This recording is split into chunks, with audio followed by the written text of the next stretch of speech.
Bueno, egunon, eta mila esker, pantailaren beste alean zaudetenoi, eta etorri zaretenoi. Eta mila esker Donostiako udal liburutegiari eta langileoi. Bueno, continúo en castellano, en el mismo idioma de la publicación. Para el Verdanía es una satisfacción presentar hoy el último expreso nocturno, la traducción al castellano de Gaueko Azken Espresoa, la cuarta novela de Eneko Aizpurua. Quienes conocen la trayectoria de Eneko Aizpurua saben que sus primeras obras se situaban en la órbita de la novela negra. Sin embargo, con el paso de los años han ido ganando paso en su literatura cuestiones como la memoria, la migración, las fronteras, la identidad y los desplazamientos humanos. Todas esas preocupaciones confluyen aquí de una manera especialmente lograda. La novela nos sitúa ante la historia de Antonio, un joven portugués que durante los años oscuros del salazarismo abandona su país junto a un amigo con la esperanza de construir una vida mejor. Décadas después, convertido ya en un hombre que ha hecho su vida en Irún, aquí en Guipúzcoa, recibe una noticia que lo obliga a emprender un viaje hacia Oporto y al mismo tiempo hacia su propio pasado. Ese es el punto de partida argumental. Pero lo verdaderamente interesante es que Eneko Aizpurua utiliza esa historia para hablar de cuestiones mucho más amplias. Habla de la migración, habla del exilio, habla del desarraigo, habla de la amistad y de la familia y habla sobre todo de la memoria. De esa memoria que nunca desaparece del todo y que vuelve a nosotros cuando menos lo esperamos. Hay un aspecto que me parece especialmente valioso. La novela recupera una realidad histórica poco conocida entre nosotros, la de tantos portugueses que llegaron al entorno del Bidasoa durante la dictadura salazarista. Muchos utilizaron este territorio como lugar de paso. Otros decidieron quedarse y construir aquí su vida. Sin embargo, sus historias apenas han tenido presencia en nuestra literatura. El último expreso nocturno contribuye a rescatar esa memoria, pero lo hace desde la ficción y desde una mirada profundamente humana. No estamos ante una novela histórica en sentido estricto, estamos ante una novela de personajes, ante una novela que se pregunta qué sucede cuando alguien abandona su lugar de origen y trata de echar raíces en otra tierra. ¿Qué se gana? ¿Qué se pierde? ¿Y qué parte de nosotros permanece siempre ligada al lugar del que procedemos? Otro de los grandes aciertos del libro es su carácter coral. La historia no se construye a partir de una sola voz. Son el protagonista, su esposa, sus hijos, su amante y otros personajes quienes van componiendo un mosaico de recuerdos, versiones y contradicciones. Porque la memoria nunca es única, cada personaje recuerda de manera diferente o distinta, cada uno conserva sus propias verdades y sus propios silencios. Y la novela refleja esa complejidad con gran inteligencia narrativa. También merece una mención especial el tren que da título a la obra, ese último expreso nocturno entre Irún y Oporto, no es únicamente un escenario, es una metáfora del viaje que realiza el protagonista, un recorrido físico pero también emocional, un trayecto hacia una verdad que ha permanecido oculta durante décadas. Me parece especialmente interesante que una novela tan ligada a un territorio concreto sea capaz de alcanzar una dimensión universal, porque en el fondo todos entendemos lo que significa mirar hacia atrás. Todos entendemos la necesidad de reconciliarnos con nuestro pasado. Y todos conocemos el peso que pueden tener los recuerdos, las ausencias y las decisiones que marcaron nuestra vida. Desde el punto de vista literario, estamos ante una obra ambiciosa, rica en matices y construida con una notable calidad estética. Por momentos, la novela puede recordar a autores como Antonio Lobo Antunes, Miguel Sánchez Hostiz o Rafael Chirves, escritores que han sabido explorar la memoria individual y colectiva con una mirada exigente y profundamente humana. Quisiera destacar también el trabajo de Gerardo Marculeta, que no ha podido acudir en el día de hoy, responsable de esta magnífica traducción al castellano. Todos conocemos su trayectoria y sabemos que estamos ante uno de los grandes nombres de la traducción literaria en nuestro ámbito. Traducir una novela significa trasladar una voz, un ritmo y una sensibilidad. Gracias a su trabajo, los lectores en castellano podrán acercarse a esta historia conservando toda la riqueza del texto original. Y me parece justo reconocer públicamente esa aportación. Para terminar, me gustaría quedarme con una imagen, la de un hombre que sube a un tren para reencontrarse con un amigo al que creía muerto mientras ambos cruzaban el Bidasoa y al que no ha visto en décadas. Parece una historia sencilla,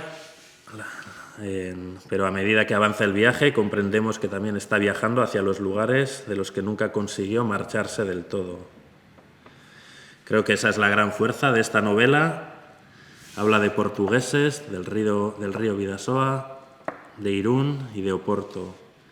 Pero en realidad habla de todos nosotros, de nuestra memoria, de nuestras pérdidas y de los lugares que seguimos llevando dentro, incluso cuando creemos haberlos dejado atrás. Eneko Galdera, a ver, Zure Chanda, vamos a darle voz a Eneko, al autor de esta novela. ¿Cómo nació realmente esta historia y cuál fue la primera imagen, personaje o intuición que te llevó a escribir El último expreso nocturno o su versión en euskera, Gaueko azken espresoa? Sí, muy bien. Buenos días a todos, egun on. En primer lugar, quiero dar las gracias a la editorial Alberdania por la publicación de la traducción de El último expreso nocturno y por posibilitar la difusión de la novela original en euskera a otros ámbitos de habla castellana. Yo creo que es importante, ¿no?, dar a conocer la literatura escrita en euskera pues, en otros ámbitos, ¿no? Entonces, pues dar las gracias y, como no, también al traductor Gerardo Marculeta por la encomiable labor que ha realizado con la traducción de esta novela, porque, como bien tú decías, yo creo que ha logrado reproducir el tono, el ritmo de la novela original en euskera, ¿no? Cosa que igual no era fácil, teniendo en cuenta pues, cuestiones como el habla oral o bueno, diferentes características que tiene esta novela coral, como tú bien has definido, ¿no? Entonces, una vez dicho eso, me preguntabas dónde está el origen de esta novela, ¿no? Yo hace unos años escribí un ensayo titulado Bidasoan Gora, en el que intentaba abarcar, mediante un viaje a pie desde el nacedero, desde la desembocadura hasta el nacedero del río, pues un poco las historias, la memoria viva que se había condensado alrededor del río, ¿no? Y entonces, yo hasta entonces no había oído nunca las historias de los portugueses que cruzaban el río Bidasoa clandestinamente en los años 60-70, para buscar una vida mejor en Europa, Francia, Suiza, Alemania, ¿no? Entonces yo me quedé extrañado de escuchar esas historias que se han perdido en el fondo del río, ¿no? Y conseguí, bueno, dentro de lo que en la medida de mis posibilidades, pues sacar algunas historias del fondo del río y plasmarlas en Bidasoan Gora, ¿no? Pero creía que esas historias daban para más y entonces mi cabeza ya rondaba una novela que recogiera todos estos aspectos, ¿no?, de esta temática. Creía que había posibilidades y entonces empecé en ello Y la plasmación de ese trabajo ha sido El último expreso nocturno, ¿no? Como bien has dicho, la novela recupera una realidad poco conocida entre nosotros, la de esos portugueses que llegaron al entorno del Bidasoa. Por lo menos por mi parte no era conocido. Hoy en día tenemos otra migración, otro problema, pero ¿qué te interesó especialmente en esa experiencia humana y qué encontraste en ella, ¿no? ¿Qué te hizo pensar que merecía convertirse en una novela tras Bidasoa Angora? Principalmente el hecho de que no se haya conservado ninguna memoria sobre eso aquí. Entonces yo empecé a indagar aquí y allá, hablando con pasadores, luego me desplacé a la comarca del Miño, en el norte de Portugal. Donde comienza la historia, ¿no? Eso es. Y ahí tienen un museo dedicado a la memoria de aquellos que cruzaron las fronteras en pos de una vida mejor. Y es ahí donde se va hilando la novela, surgen los personajes, ¿no? Por ejemplo, el personaje del migrante portugués Miguel Barros, que acompañado por su amigo de la juventud Antonio, como bien has comentado tú, pues los dos en pos de una vida mejor en aquella época triste, gris y sin libertad, en la dictadura salazarista de los años 70, pues intentan ir en pos de una vida mejor a París, ¿no? Su objetivo su meta es el paraíso de París, ¿no? Entonces, en ese intento no consiguen franquear la frontera porque está vigilada y los migrantes portugueses no tienen la documentación pertinente para cruzar legalmente la frontera. Entonces, no cruzan la frontera estos dos personajes y Miguel Barros, el protagonista, queda varado en las aguas turbias de la frontera vasca, ¿no? En esa zona fronteriza que también vive sus conflictos particulares. No olvidemos esa época de los años 70, todo lo que había aquí, ¿no? Entonces, y encima ese personaje tiene la mala conciencia de que ha abandonado a su compañero Antonio en la travesía clandestina del río. El amigo de la juventud, su amigo del alma, lo ha abandonado por intentar salvarse él de ahogarse y ha abandonado a la deriva en el río a su compañero, ¿no? Y ya desde entonces pierde su contacto. Y es a raíz de una carta misteriosa que recibe en su domicilio de Irún al cabo de muchos años, y diciéndole que Antonio está con una enfermedad terminal en Portugal, cuando se encamina otra vez Miguel a su lugar de nacimiento, ¿no? A la zona a Melgaso, a ese pueblito en la frontera con Galicia, ¿no? Y entonces un poco lo que se relata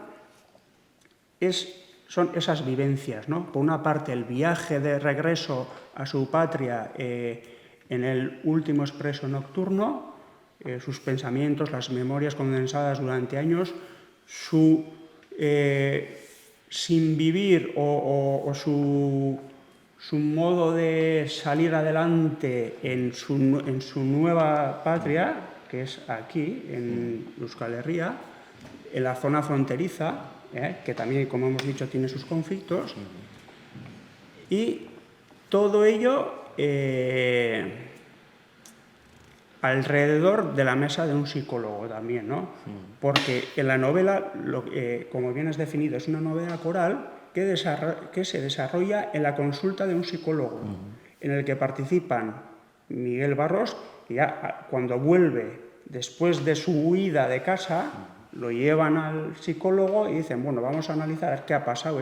Ha huido de casa sin avisar a nadie de la familia, ¿no? Y en esa consulta de psicólogo pues salen a la palestra se desvelan las diferentes historias que ha tenido cada miembro de esa familia, ¿no?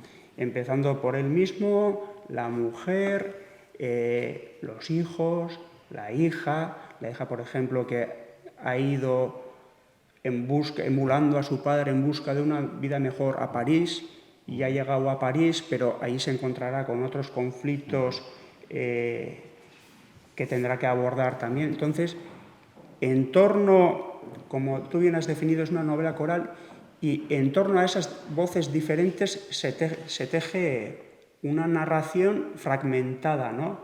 En el que cada cual emite su verdad o pseudo-verdad, o cómo ve esa persona las cosas, que muchas veces chocan y entran en enfrentamiento con el punto de vista de la persona que tiene enfrente.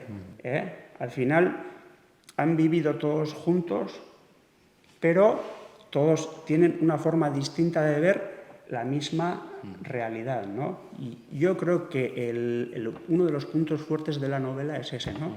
Que el lector no va a encontrar una verdad absoluta tranquilizadora, sino pequeñas verdades particulares de cada uno que entran en confrontación, en contradicción entre sí, y que van a crear al lector pues desazón, y el lector va a tener que sacar al final sus propias conclusiones, ¿no?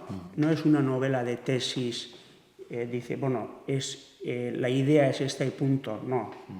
Cada lector sacará su propia conclusión, y yo creo que es por donde va esta novela, ¿no? ¿Y qué te aporta esa pluralidad de voces? ¿Y por qué decides contar la historia de esa manera? ¿O no dificulta el proceso creativo? ¿O te ha resultado bueno, sí que dificulta el proceso creativo, porque al final tienes que entrar en la piel de cada personaje, intentando reproducir sus propias vivencias, sentimientos, en contradicción con los demás. Entonces, tienes que crear el carácter de ese personaje particular, y también me he cuidado y creo que el traductor lo ha recogido también en la traducción, el habla de cada personaje no es el mismo, dependiendo de su procedencia, estatus. Cada personaje no es, el modo de hablar de cada personaje no es calcado al otro, que eso yo creo que también en una novela es importante. Y luego yo, cuando escribo novela, siempre yo creo que una de las características más importantes de la novela en sí es la incertidumbre. Es decir, que la novela no te lleva, no te aporta una verdad absoluta. Eso es para mí es el gran valor de la novela. Que lejos de aportar una verdad absoluta, la novela para mí debe servir para crear duda, incertidumbre, desasosiego, un poco que dé qué pensar, ¿no? Que te saque de tus verdades afianzadas en tu interior, ¿no? Un poco que te provoque, ¿no? También has querido retratar aquella época, ¿no? Esa sociedad vasca que has comentado, por conflictos políticos, violencia, drogas y profundas transformaciones sociales. Sí, eso es. Al final, como hemos dicho, el personaje principal, Miguel Barros, se establece en Irún, que es la zona fronteriza, ¿no? Y ahí se reúnen una serie de características, ¿no? Una zona fronteriza de por sí ya crea contradicción, como hemos dicho, ¿no? Y está el río también, que como hemos dicho también lleva su pozo de memoria oculta en su fondo. Y luego tenemos también todas esas contradicciones sociales, políticas, que empiezan a despuntar en esa época después de la muerte de Franco, ¿no? La sociedad vasca está en plena ebullición social, política, económica.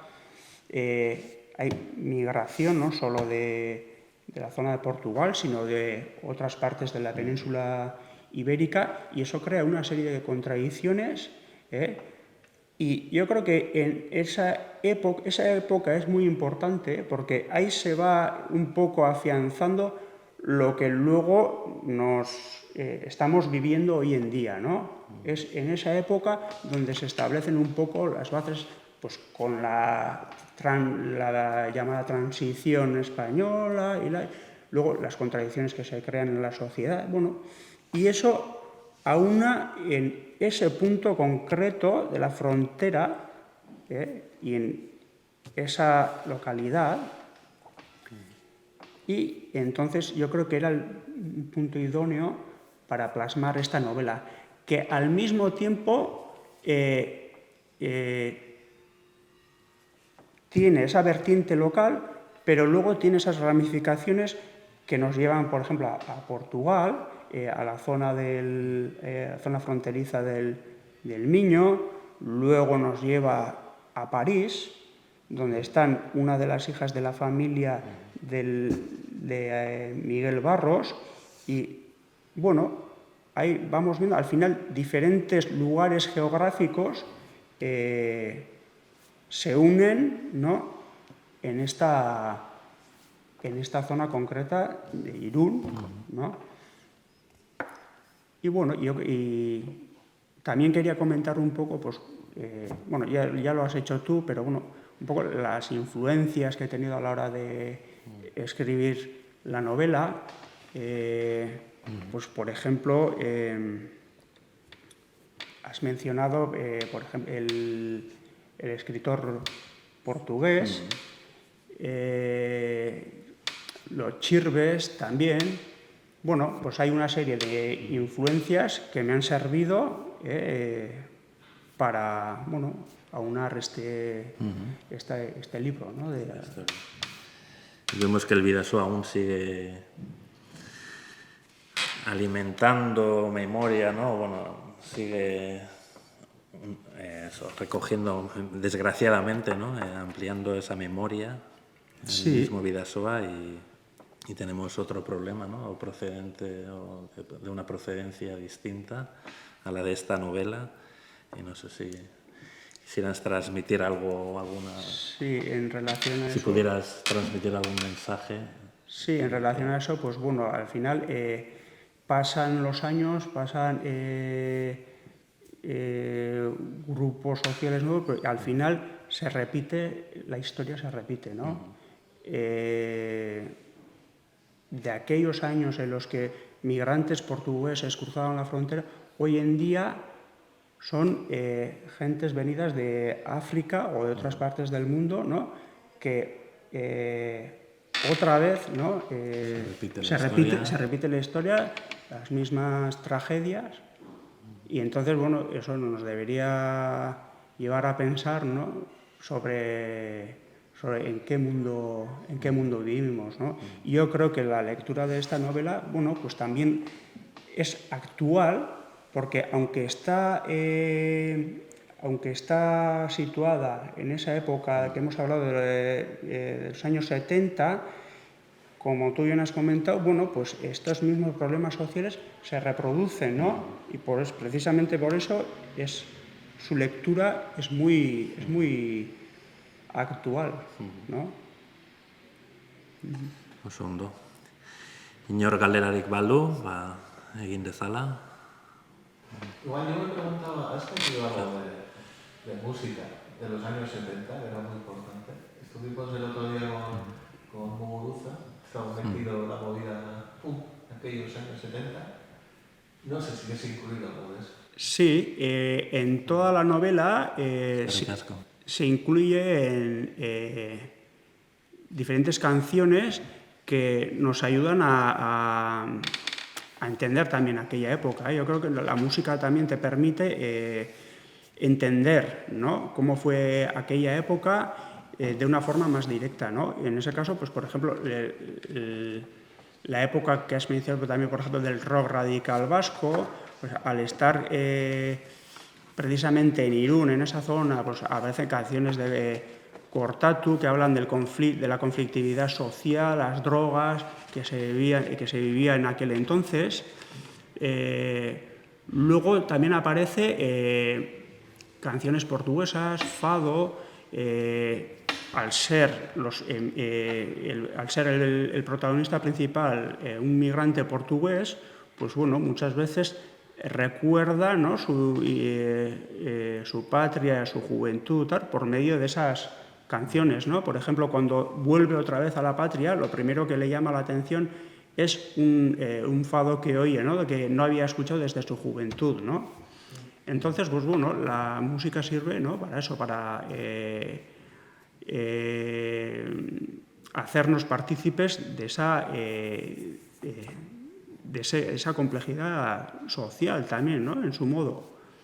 Y en esa época también, de la época de la transición, bueno, hubo también un movimiento fuerte de Doca Amairu aquí, y bueno, pues esa música, pues bueno, pues también se refleja, pues en el caso de la mujer, del protagonista principal de Miguel Barros, que la mujer es nacida en Irún, entonces, pues bueno, ella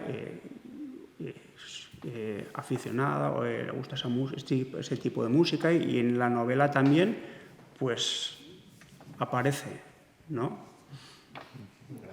Es que ricasco.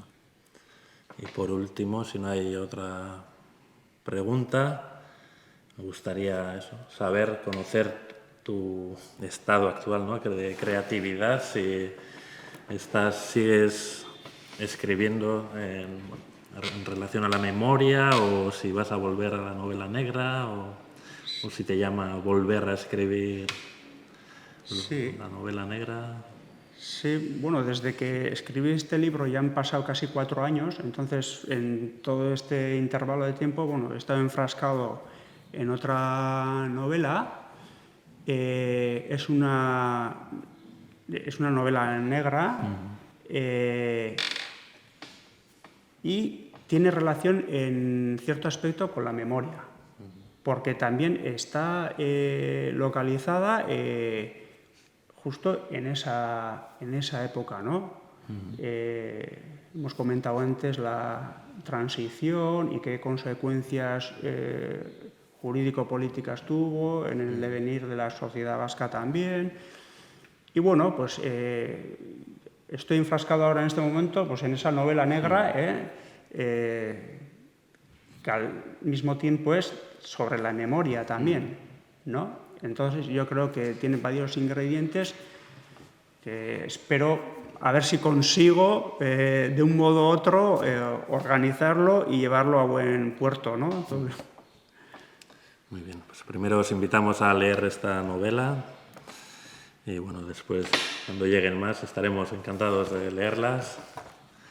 Y bueno, pues es que ricasco, Denori. Si tienes algo más que añadir, si no, no, por mi parte, no hay ninguna pregunta. Es que ricasco, Denoi etortzeagatik eta hurrengora arte. Es que ricasco.